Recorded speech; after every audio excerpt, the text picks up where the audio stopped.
kapag nakikisama na lang pero malayo na sa puso. Alam nyo ba, sa psychology, may tinatawag na cognitive dissonance theory ni Leon Festinger 1957. Ito ang tensyon kapag iba ang nasa isip at puso kaysa sa aktwal na ginagawa.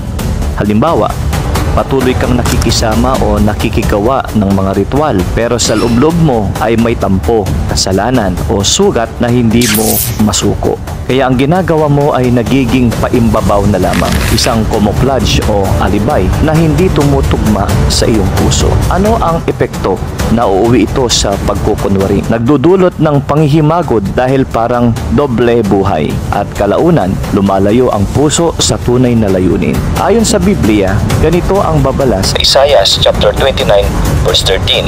Ang bayang ito'y lumalapit sa akin ng kanilang mga labi, ngunit ang kanilang puso ay malayo sa akin.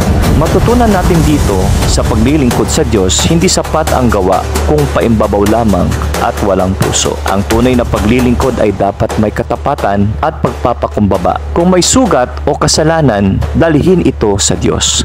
Sapagkat ang paglilingkod na walang puso ay nagiging ritual at paghihimagod lamang. Ngunit ang paglilingkod na tapat ay nagiging buhay na sakripisyo. Pagpalain ka ng Panginoon. Happy Rapture.